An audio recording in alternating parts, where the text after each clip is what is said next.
Hi, welcome to Big Ideas Small Business. Today we are going to be talking to Malcolm Reid, a master coach, and we're going to be discussing what Dallas business needs to do to move forward. We'll be right back. You're tuned in to Big Ideas Small Business with Doreen Milano. Doreen brings energy, focus, and creativity with the most cutting-edge tools and systems needed to grow business, drive profits, and achieve dreams. Ready to rise? Here's your host, Doreen Milano.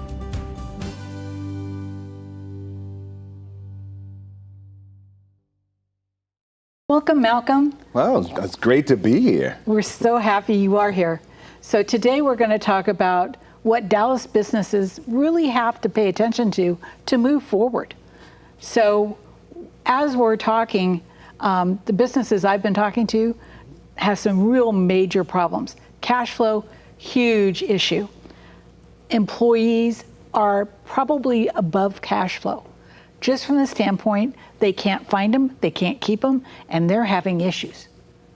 So what do you recommend that we really look at when we're talking about employee retention? Well, when you're talking about employee retention, one of the things that I've found is when you sit down and talk to people, people are fed up. And a lot of times you find that the owners are disconnected with their employees. So a lot of times it's just a simple conversation, sitting down and recognizing that they're not just an employee, that's a mom, a dad, there's a person there.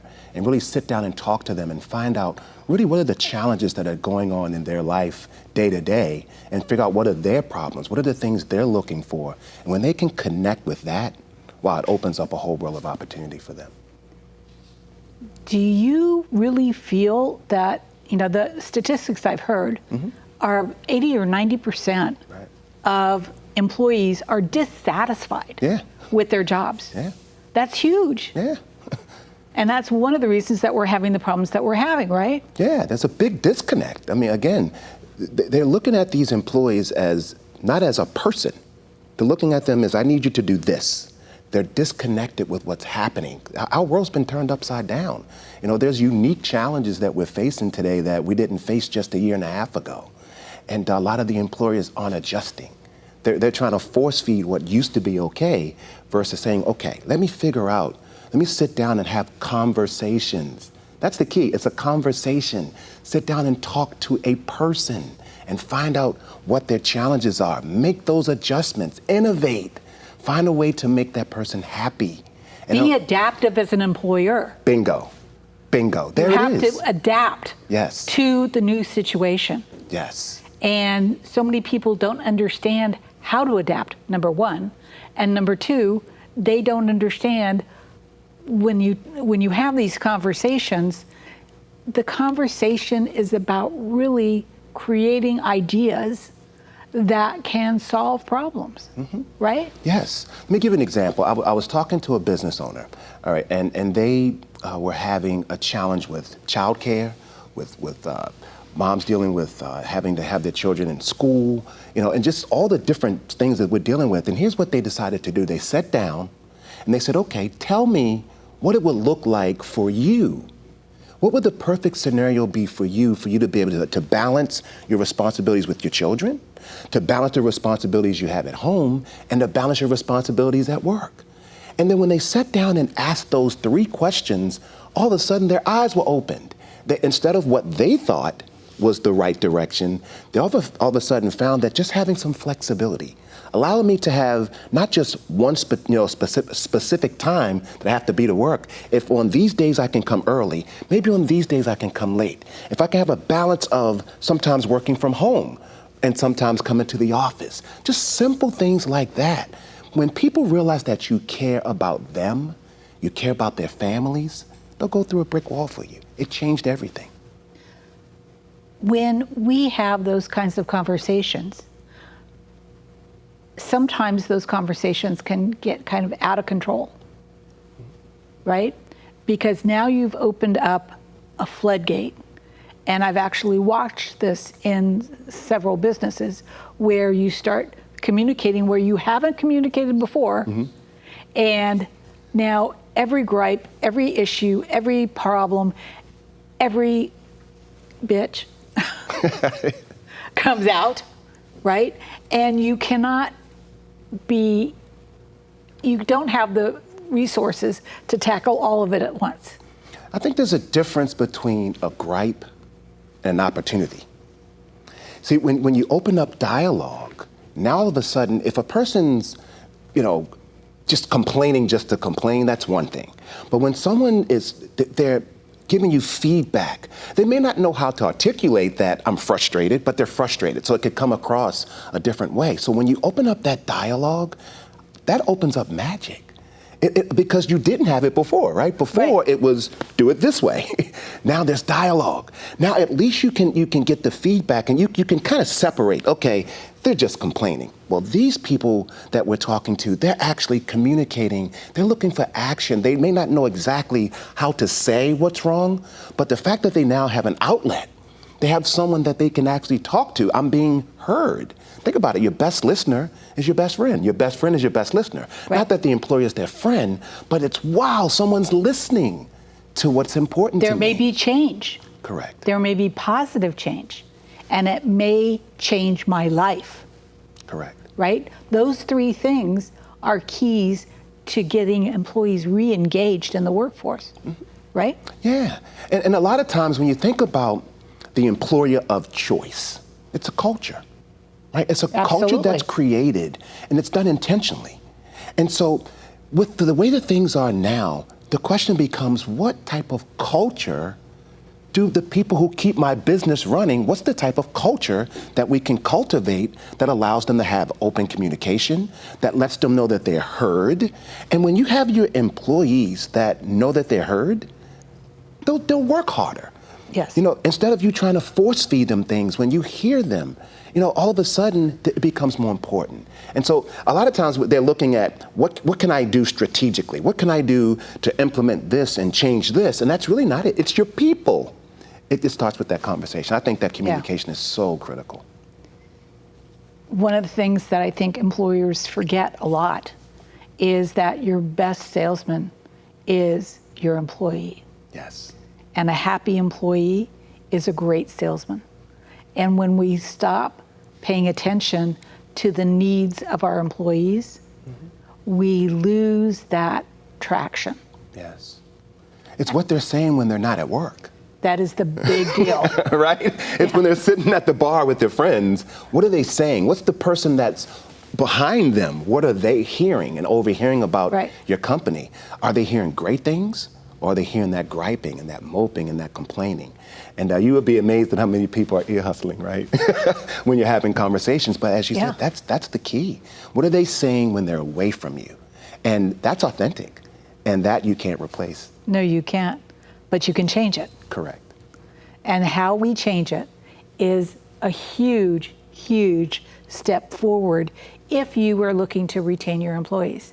But the next question is, I don't have employees, I had to lay them off, and now I have to replace my workforce, right? And the typical ads are no longer getting me results. Yeah. Right? Yeah.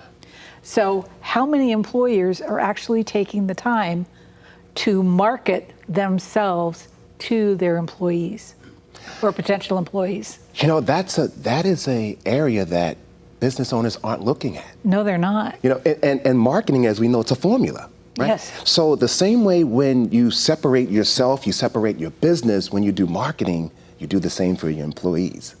And there's a key, right? The formula is, first of all, there's a problem that the client or the employee has that they don't want. Right. Right? They're looking for a specific solution, they can't find it. So we have to be able to educate them that our business, working with us, is far more superior to any other of the competitors, and then make them an offer that's so compelling they can't say no because they realize that it's about them. And it's a big deal here because most, when I go onto any of the workforce websites, I see, help wanted, this position, that position, the next position, and it is the standard drivel that has been out there for 50 years. Yeah. I'm looking for this, and it's a list. Yeah. Versus connecting with the person. Hey, because people are frustrated. People are fed up. They're angry. They're angry. Now, can you imagine if an employer said, are you angry because of this? Are you fed up that you're being treated this way? Yeah. And that's their employment ad? Forget the skill. You can teach skill, but you can't teach someone to connect with a human. No. So it's about just common decency, right? Connecting with people, as we were talking about earlier. And put that in your ad. It stands out, right? And this, we're talking your employment ad. And that's what attracts people, because someone is finally talking to them. Yeah. Versus just listing a whole bunch of skills, and you're really no different than anyone else. So do people want to have fun at work? Absolutely. Not one of those ads I read said anything about fun. Yeah. None of them. So do people want to be connected? Think about the typical job interview. The person is so nervous. They sit at home and they practice these lines, right? They're practicing all these lines, and because they know they're going to be asked these canned questions. Right. Versus, can you imagine if you create an environment where in the job interview, you can just be yourself? You can walk in and have fun and connect with a person? What could that do for a business owner who takes the time to really sit down and who innovates and thinks about connecting? Yeah, what do you want to do on your off time? What's your favorite hobby? How much time do you spend doing it? Yeah. What do you learn from doing that? A totally different questioning process. Yeah, can you imagine instead of, the company picnic, that's great, to bring people together. But as you're mentioning that because they're so connected to what that person enjoys, that's a benefit. Hey, once a year, we're going to send you to your favorite place. That's an employee of choice. That's innovating, because they're connecting with that person. What are your hobbies? We send them to do something that they enjoy. You force them to take time off to have the balance. Right. Things like that. And they're so simple, but no one's taking the time to think about it. They're getting caught up in, I can't find an employee. And so they go internal and feeling their own frustration, and then that becomes what they lead with. Versus, okay, what's my opportunity? Where's my opportunity to really reach out and connect with all the people who just want to be connected with? Well, I have a client in California, and he's a general contractor. And one of the things that he specializes in is in art. So he creates art in every single job that he has. So he was looking for some help, some additional help. And I said, well, what does your ad sound like? And he read me the ad, and I said, okay, that's not what you're looking for, though, is it? And he goes, well, no, not really. I really want somebody that can do that and this and this and this, and really has an art background and,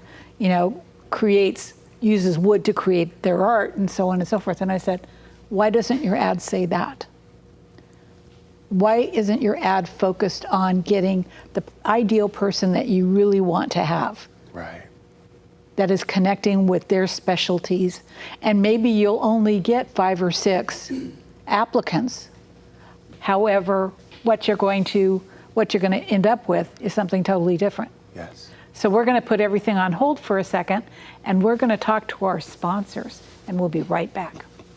We are being censored. America's news outlets no longer provide the truth. 90% of news outlets in the United States are controlled by 6 corporations. They're not out to tell you the truth of what's happening. They're out to tell you the picture of the world that they represent. The mission of the Epoch Times is to chase the truth, to ground all statements in facts, and prevent people from being misled. The Epoch Times is independent. We're not controlled by any special interests, and we never will be. The Epoch Times is a non-partisan media. That means we don't stand for any political party. This is a battle between truth and deceit, a battle between forces that would ensnare this country in ignorance, and between a media that wants to present you with the truth. Subscribe today and join the Americans who are seeking truth and tradition. We'd love to have you on board. Business runs on technology, and human beings are creatures of habit. Unfortunately, not all our habits are good. Technology, when it works, is supposed to make our lives easier, creating routines that allow us to protect customer data, track our progress, forecast the future, communicate better, and move much faster. So, you need technology solutions that work when you're not working, or simply not paying attention. Smart technology solutions, making the complicated uncomplicated.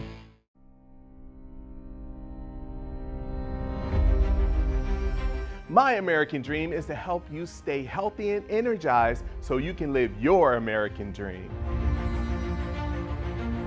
Our American dream is equipping future generations of American dreamers. My American dream is to protect my community so they can live their American dream. My American dream is to bring you some spice and flavor to your life. Our American dream is ensuring what's most valuable to you.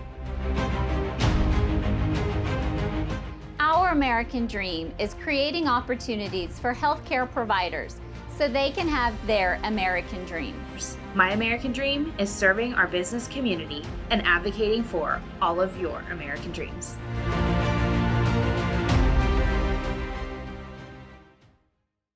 Welcome back. You're listening to Big Ideas Small Business, and our guest today is Malcolm Reid, Master Coach, and we are having a coaching conversation. And I was just telling a story about one of my clients up in California, and once he got clear on that he had to get creative with his employment ads, the next question was, how are you going to keep that creativity flowing throughout the company? And how are you going to make it part of the company culture? And so he has gone through and devised creative projects that the team does and makes it a competition every month. Very nice.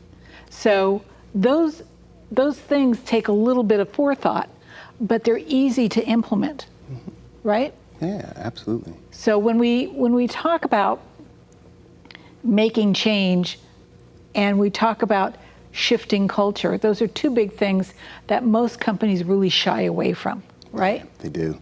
And when they shy away from it, it's because their idea of culture change, that it's impossible. Right. Right? Yeah, they think that, they know how things are flowing, right? They think that it will disrupt the way that business is going if we implement something different, or the word change, it just scares them. Versus, as you're saying, embracing change, making it okay, right, for everyone to have different ideas, because that's what makes it beautiful and what makes it work. It's the combination of all these different people that have all these different ideas that come together that forms this special, culture inside of that business. And when the business owner embraces it, and listen, they have so much to deal with. Oh, absolutely. I mean, they have so much on their plate. So it's understandable from that perspective that, no, I have to hold on to this. It's when they have permission to say, no. You brought these people in for a reason. You hired them because you saw something in them. When you allow them to have that creative expression, that's when the world opens up for everyone to win and to do better. So one of the other really critical pieces that we have within business right now is cash flow. Yeah. And cash flow is more than just, how you make payroll. It's the influx and outgo of cash. Yes. Right? And cash flow usually can be resolved by sales. Yeah, sales is one of the things that can Yes. help with cash flow. As well as loans. Loans can help too. One of the things I always suggest, I had a client, she was doing really well in sales, but she did have a cash flow challenge. Here's the first thing we did. We took a look, we grabbed the last 90 days of her bank statements, and we did line by line by line to examine, where's your money going? And here's the magic question. Here's what we asked. We said, hey, is this expenditure, is it something that's going to help you to gain a client, retain a client, or increase the value of the client? If not, you may want to take a look at that and do something different. Here's the other thing. We look at the accounts receivable, the accounts payable, right? Are the people that owe you money, are you allowing them to go too far without paying you? What about, because, at home you're so used to, hey, the bill is due on this day and you pay it early. In your business, are you, negotiating terms? Yeah. Hey, right now, instead of net 10, can you get net 30, net 60, and then pay it in 60 days when it's due? So those little things like that, without make even a huge difference. without increasing sales, Yeah. make a huge difference in cash flow. So let's clarify some terms here, because not everybody's an accountant, Malcolm. Yes. Yeah, those numbers can be like, who's here? Yeah, exactly. Just to clarify on terms, what we're meaning is, the vendors that actually your accounts payable, people that you have to pay, for the goods and services they provide for the company. Negotiate the terms. Instead of you just, here's my invoice and you pay it, you can actually sit down and have a conversation and negotiate. Instead of it being due immediately, can we pay it in 30 days? Versus, or maybe pay it in 60 days. Those terms are called net 30 or Right. net 60. So it frees up your cash flow so that you don't have to just turn around and pay it out. Which gives you time to actually collect the receivables, which should be collected no later than 45 days. At the latest, yes. At the very latest. Now, your terms, you want to get your money as quickly as possible. That's right. And you want to pay out what you owe. You can stretch it out as far as you can, because you can utilize that cash to reinvest in other things in the business to be able to get some returns. Some quick turnarounds. Yeah, as opposed to just paying it out. So it is really important to not only have conversations with your employees, but have conversations with your vendors. Yes, absolutely. And especially with what our country is seeing, with people are willing to work with you because it's affecting everyone. So even if, you have a lease, you can negotiate your lease. Everything is negotiable. And so that's what I would suggest, because the first thing people say is, let's increase marketing, or we have to increase sales. I would say, look at some of those things, and before you do that, free up some cash and then use that cash to maybe do some additional marketing and increase sales. So now you're hitting it from two areas. So one of the greatest tools that I was ever taught was when I was in corporate America and I was controller for, Fortune 100, 199, whatever it was back then. But I called every single vendor and asked for a cash discount. Yes. So I was able to increase our cash flow by 5 to 15% because I paid a bill when it was due or before. Right. Right? So I was able to increase the amount available cash by between 5 and 15% every month. So those are things. So negotiate, if you're going to pay on time, negotiate a discount. Right. Right, for paying cash. That saves you money there and frees up cash flow. Negotiate with your vendors. You can absolutely negotiate with them. And then your accounts payable, negotiate where you can stretch out the terms so you don't have to pay them right away if they won't give you a cash discount. Well, and when we're talking about this, what comes back to me is that the core values of the company, no matter what they are, no matter what you choose them to be, are at the very center of your company culture. And it should be at the center of whatever vendor you bring into your company. Yes. Right? Yes. Because then everybody's talking the same language. Then everybody is really supporting each other in getting those core values delivered to the client base. Yeah, because what you find is when you're vocal about your culture, you attract who you are. Exactly. Right? So you attract the employees, you attract the vendors, you attract, and then as you're saying, that's an extension of your culture. So every person that touches any part of your business, they're just like you. And so that permeates through the business. Everyone's working harmoniously, and that explodes the end result. And a lot of times, as opposed to just looking at, again, I need to increase marketing, I need to increase sales, it's those things, looking at those, which is really an opportunity that so many business owners should be taking a look at. Now, for all the business owners I talk to, I would say more than half of them are not clear on what the core values of the business are. Yeah. Over half of them are not clear about what they want for a company culture. You know, it starts with them. What I would say is sit down and go back to why did you start this business in the first place? I think that's a huge, huge opportunity. Because what happens is that CEO, I call him the chief everything officer. They're responsible for everything. And because they're in it, sometimes they lose sight of that opportunity. What made me start this business? Most that I find, I would say almost 100% of the business owners that I talk to, here's what they say. I want to have time freedom. I want to have consistent revenue so I can do the things I enjoy. And I want to make an impact on my community. Mm-hmm. Those are the three things that they led with. So getting reconnected with those three things allows you to get back to what made me jump out there in the first place. And then when you start with that, you now have a chance to redefine the culture because you're reconnected with why you're doing it. Mm-hmm. And there's a huge opportunity. I think that is a great, great message. We're going to take a moment. We're going to go to commercial break right now. We'll be back in a minute.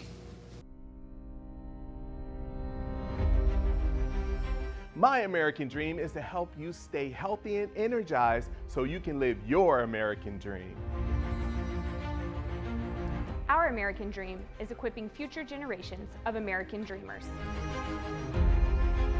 My American dream is to protect my community so they can live their American dream. My American dream is to bring you some spice and flavor to your life. Our American dream is ensuring what's most valuable to you.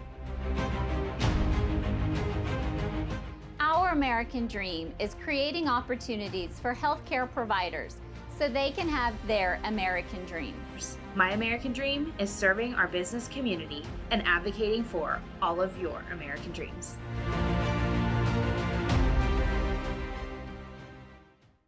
Business runs on technology, and human beings are creatures of habit. Unfortunately, not all our habits are good. Technology, when it works, is supposed to make our lives easier, creating routines that allow us to protect customer data, track our progress, forecast the future, communicate better, and move much faster. So, you need technology solutions that work when you're not working, or simply not paying attention. Smart technology solutions, making the complicated uncomplicated. Welcome back. This is Doreen Milano, Big Ideas Small Business, and we're here with Malcolm Reid. Malcolm, my question for you is a big one. Why are business owners reluctant to hire a coach? You know, when I've had those conversations, because I asked that question, the fear of exposure. The fear of exposure is real. That's why, these social media platforms do so well, because people can be whatever they want to be. And, to their families, to their friends, to the people in the community, they're doing great. So they're supposed to know certain things. And so they're reluctant to step up and say, I'm kind of alone. I really could use someone to talk to. I really could use some direction. Mm-hmm. And that takes a lot of humility and courage. It does. And that's the biggest thing that I've found that really stops them from doing it, the fear of being judged. And when they do realize that it's a supporting relationship, it's not about judgment. No. It just opens up the door for them to really thrive because they can be their authentic self. They're not being judged. Remember, they're the one that's running the business.